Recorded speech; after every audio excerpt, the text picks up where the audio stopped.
Are EVs the new age scams? Are we witnessing a real economic collapse happening? This is what all the numbers and the facts tell us, and we're not just asking this without any real information. Reports have been coming out that show this exact thing. Manufacturers are being forced to make EVs, and they're doing just that without thinking about us, you and me, the real market manipulators. Products are meant to be sold, and for that, we need to see a real solution. Watch till the end because the plot is much more complicated than this. EVs are the new hot topic once again, and everyone is saying that they're bad. But why? There are many reasons, to be honest. Reliability issues and battery malfunctions seem to always take center stage. But right now, what got everyone on the internet talking is the new report by Consumer Reports. It showed almost 80% more problems than those old-school gas-powered cars. But ordinary hybrid cars, those that blend the old with the new, are doing pretty well. Even gas cars are doing well too, having a reliability score of 85% compared to EV's 20%. And plug-in hybrid electric vehicles, or PHEVs, are even in rougher waters, with nearly 150% more problems. But wait, there's a plot twist. Now, this report is especially important because the government has been pushing EVs like crazy. But EV owners want their gas cars back for several reasons, including repair costs, which are 56% higher in the case of electric vehicles, according to research from CCC Intelligent Solutions.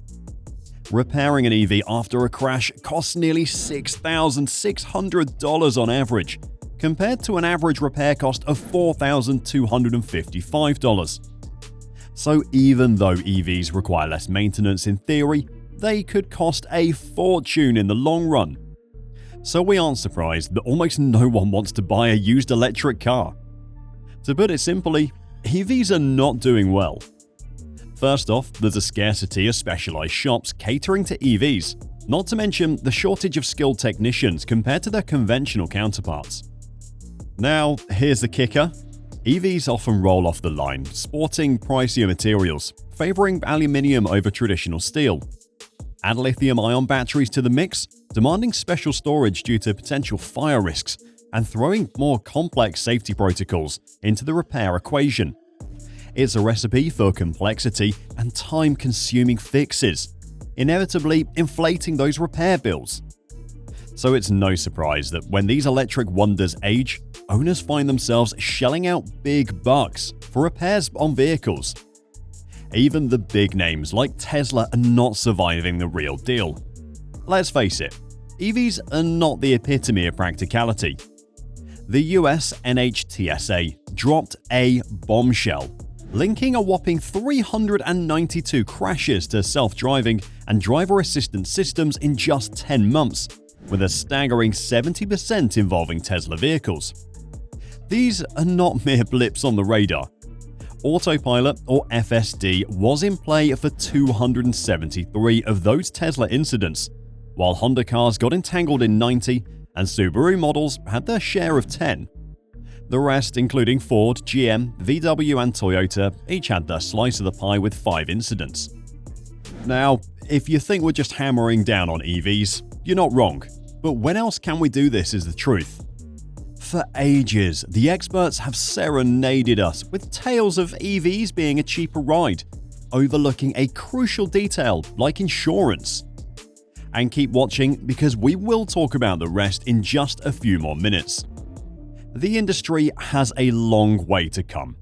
Look at the successful ones. Securing full coverage for a Tesla Model X hits the wallet with a hefty bill, eclipsing the market average at over $4,000 annually, double the norm. Even the seemingly wallet-friendly Tesla Model 3 flexes its insurance muscles, demanding nearly $500 more per year compared to your average gas-powered compact luxury sedan, like the Audi A4 or BMW 3 Series. On the other hand, hybrids are doing the opposite. For instance, insuring a Chevrolet Bolt EV sets you back $78 more annually than its hybrid counterpart, the Hyundai Ioniq Blue. The reasons for such high insurance costs are various. Beyond all the things we just talked about, you shouldn't be surprised that insurance companies declare a total loss after a crash way more often in the case of EVs. Plus, there's the matter of the lithium-ion batteries, which are quite prone to fire. Yet another reason for higher insurance costs. Hold on. So, are we trading in our trusty gas guzzlers for unreliable money pits? EVs seem to be all the rage these days, promising self-driving magic and fumes-free adventures. But let's not get starry-eyed just yet. And that is if we just ignore all the real facts and numbers we've been talking about. Remember range anxiety? It's still a thing that is not solved. Charging stations are scarce in most places. And forget watching your grandpa's gas-powered tank. Most EVs top up around 300 miles, and that's manufacturer estimates. Let's be honest, are not that reliable. Studies show they actually perform 133% worse than those estimates.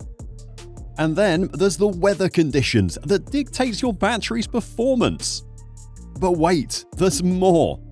Even if you find a magic charging station, you're probably not filling up that battery all the way. Most fast chargers tap out at around 80%. Ever dreamed of hauling your boat to the lake with your fancy new EV? Think again. Turns out these electric wonders aren't exactly built for heavy lifting. Remember that AAA test with the F-150 Lightning and its measly sandbag buddies? The Porsche truck range went from 278 miles to a wimpy 210. That's a nosedive of 24.5%. But let's be honest, there are lots of alternatives that seem like a real option. However, more are just promises, and we'll talk about that in detail in just a few minutes, because before that, you need to know about something else. If you're driving in the winter, you are in for a hell of a ride. Winters are not exactly an EV's best friend. Those lithium-ion batteries lose up to 30% of their range. And don't forget, cranking up the heat to stay toasty sucks even more juice. So if you live somewhere that is cold most of the year, an EV might not be your best bet. You'll have to drive in the cold without turning on your heater, but if you don't want to freeze to death, then you'll be stuck where you are.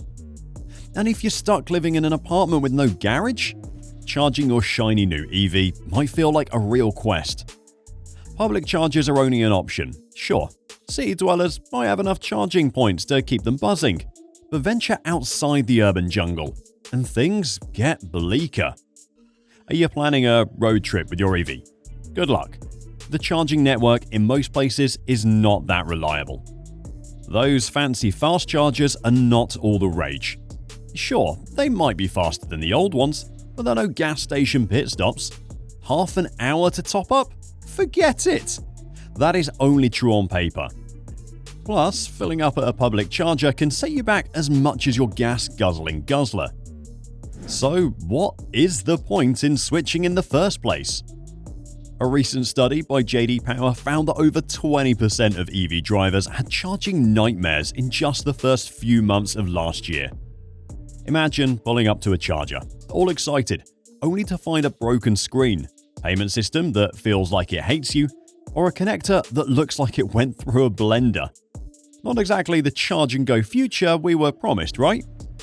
And it doesn't get much better at home either. Sure, everyone talks about how convenient it is to charge your EV overnight in your garage. But in the real world, let's just say things can be tricky. First off, forget that slowpoke level 1 charger. Most folks have to upgrade to the zippier level 2 to get anywhere fast. And guess what? 2/3 of EV owners already do. But even with this fancy charger, folks are getting grumpier according to a recent study. The reason is, home charging just isn't as cheap as it used to be. Electricity bills are on the rise constantly. We're talking about a 10% jump in average rates just last year, and it doesn't seem to be slowing down. As of October 2023, you're looking at an average of 16.21 cents per kilowatt hour. Finally, there's the matter of price. Despite the massive discounts that we've been witnessing these days, EVs are still notably more expensive than gas-powered cars. with an average price paid of more than $53,000, 15% more compared to the average car purchased in 2023. At the same time, EVs tend to depreciate way faster than gas-powered cars. So, do you still think going electric is all sunshine and tax breaks? Be honest and tell us. Even with all the fancy discounts flying around, EVs are still pricier than gas guzzlers. We're talking an average of $53,000, a whopping 15% more than the typical car purchase in 2023. And guess what? They lose value so much faster. Most EVs are down 50% in 5 years, compared to the average car at 39%. And hybrids do slightly better, losing value at 37.4%. But get this, a Tesla Model S loses a crazy 55% of its value in 5 years, while a Porsche 911 loses a measly 9.3%. No wonder so many EV owners are switching back to gas. Their wallets are screaming out for help. But tell us what you really think. Is this the future? Let us know in the comments. Thanks for watching and see you in the next video.